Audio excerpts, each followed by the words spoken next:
Hello friends, आज हम बात करने वाले हैं अकाउंटिंग के एक ऐसे बहुत ही इंपॉर्टेंट टूल के बारे में जो आपके बिजनेस की छोटी से छोटी गलती पकड़ लेता है और आपको फ्यूचर में होने वाले डिफरेंसेस या फिर फ्रॉड से बचाता है। इसका नाम है बैंक रिकंसिलिएशन स्टेटमेंट। अगर आप एक बिजनेसमैन हो या फिर आप अकाउंटिंग करते हो तो ये वीडियो आपके लिए बहुत ही इंपॉर्टेंट है, क्योंकि आज के इस वीडियो में हम देखने वाले हैं बैंक रिकंसिलिएशन क्या होता है, बिजनेस में इसका क्या यूज है और इसे कैसे करते हैं। तो बिना देर किए let's get started. Bank reconciliation statement आखिर होता क्या है? तो बैंक रिकंसिलिएशन स्टेटमेंट एक समरी होता है जो आपके बैंक के ट्रांजैक्शंस को आपके खुद के अकाउंटिंग बुक्स के रिकॉर्ड के साथ कंपेयर करता है।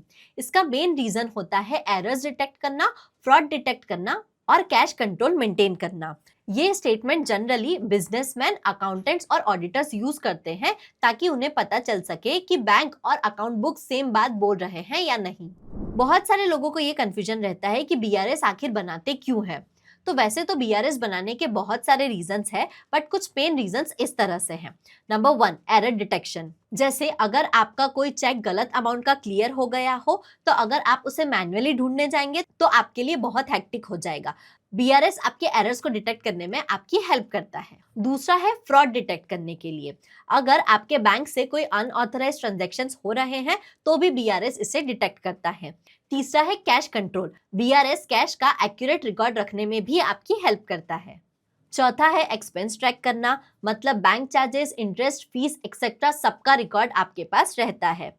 पांचवा है अकाउंट रिसीवेबल ट्रैक करना, मतलब बीआरएस से आपको पता चलता है कि आपके कौन से क्लाइंट का पैसा आ गया है और किसका अभी तक पेंडिंग है।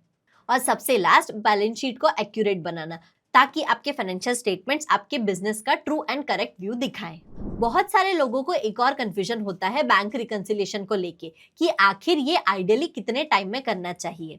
तो वैसे तो अगर आपका छोटा बिजनेस है और ट्रांजैक्शंस ज्यादा नहीं है तो आपको आइडियली मंथली बैंक रिकंसिलिएशन करना चाहिए। लेकिन अगर आपके ट्रांजैक्शंस ज्यादा है, जैसे डेली सेल्स या मल्टीपल पेमेंट्स, तो फिर आप वीकली या डेली बेसिस पर भी बैंक रिकंसिलिएशन कर सकते हो। तो वैसे बैंक रिकंसिलिएशन करने का कोई एक स्पेसिफिक टाइम नहीं है, लेकिन नॉर्मली इसे मंथली बेसिस पर करा जाता है या फिर ये आपकी बिजनेस की रिक्वायरमेंट पर डिपेंड करता है। तो बैंक रिकंसिलिएशन स्टेटमेंट बनाने के पहले आपको कुछ ये स्टेप्स फॉलो करनी पड़ती है। सबसे पहले तो डॉक्यूमेंट्स इकट्ठे करो, मतलब आपका बैंक का स्टेटमेंट, आपका लेजर, इनवॉइसेस एक्सेट्रा सब एक ही जगह पर होना चाहिए। दूसरा है आपके बैलेंसेस और ट्रांजैक्शंस को कंपेयर करो, मतलब withdrawal, deposit, interest, fees etcetera सब मैच करो। तीसरा है आउटस्टैंडिंग ट्रांजैक्शंस को ट्रैक करो, जैसे आपने कोई चेक डिपॉजिट किया है, वो अभी तक क्लियर नहीं हुआ है, तो आप उसे आइडेंटिफाई करो और उसे अलग से रिकॉर्ड करके रखो। फोर्थ स्टेप है एडजस्टमेंट्स करो, जैसे अगर कोई एरर है तो आप उसे करेक्ट करो और रिकंसाइल करो। एंड फिफ्थ, आपके सारे डॉक्यूमेंट संभाल कर रखो ताकि फ्यूचर में आपको रेफरेंस मिलती रहे। जैसे इस महीने का बैंक रिकंसिलिएशन में अगर कोई चेक पेंडिंग है जो अगले महीने क्लियर हुआ है, तो आपको वो इन्फॉर्मेशन प्रीवियस मंथ के बीआरएस से इजीली मिल सकती है।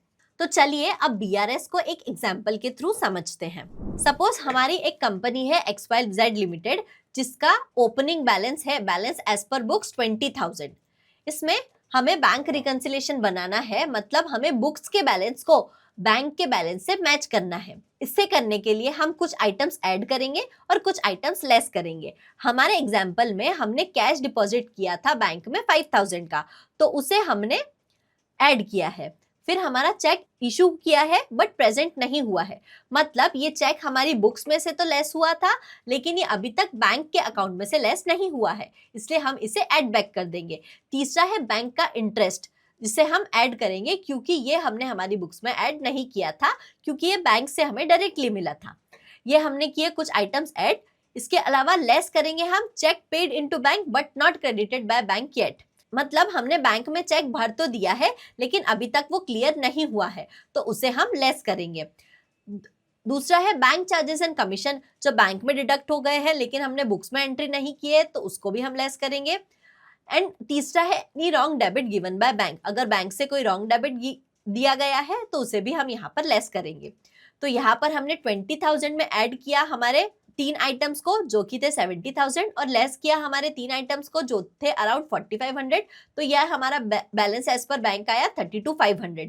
इस तरह से हम मैन्युअली रिकंसिलिएशन बना सकते हैं, जहां हमें ऐड सेगमेंट में ऐसी आइटम्स ऐड करनी होगी जिसका इफेक्ट हमारी बुक्स में पॉजिटिव यानी डेबिट में आएगा, एंड सिमिलरली हमें लेस सेगमेंट में ऐसी आइटम्स लेस करनी होगी जिसका इफेक्ट हमारी बुक्स में लेस में यानी क्रेडिट में आएगा। तो इस तरह से हम हमारी बुक्स के बैलेंस से हम हमारे बैंक के बैलेंस पर आएंगे by adding and deducting the relevant transactions. अब ये जो BRS फॉर्मेट मैंने बनाया है, इसे आप मैन्युअली भी बना सकते हो अपने ट्रांजैक्शंस के हिसाब से, बट फ्रैंकली स्पीकिंग इसके लिए मेरे पास एक ऑटोमेशन सॉफ्टवेयर है जिसके थ्रू मैं BRS बनाती हूँ, जिससे मेरा टाइम तो बचता ही है, साथ ही एक एरर फ्री और क्लियर BRS मिलता है। ये मैं कैसे करती हूँ, आइए देखते हैं step by step walk through के साथ। यहाँ पर बैंक रिकंसिलिएशन करने के लिए मैं सिंपली अपने सॉफ्टवेयर के डैशबोर्ड पर जाऊंगी।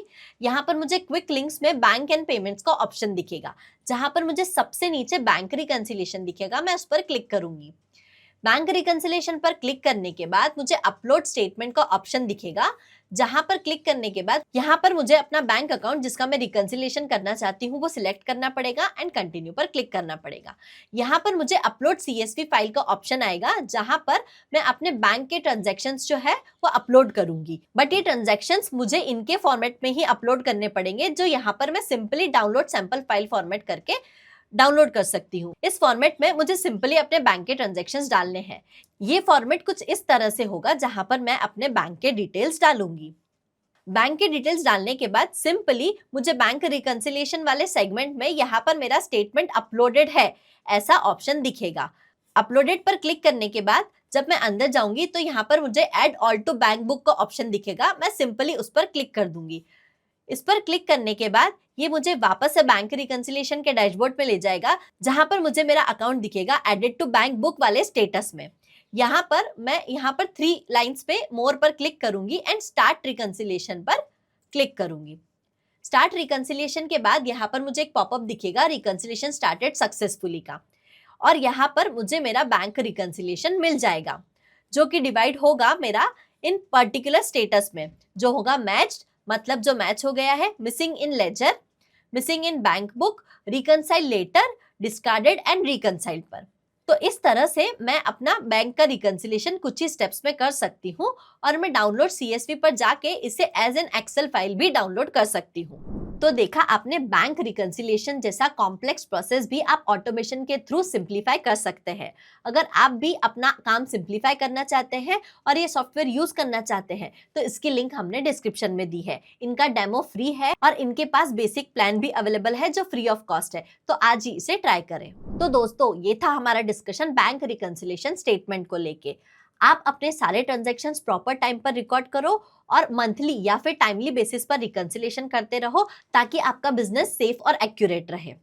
इसके अलावा अगर आपके कोई क्वेश्चंस है related to bank reconciliation statements, या फिर आप हमें कोई सजेशंस देना चाहते हैं तो हमें नीचे कमेंट में बताएं। Thank you.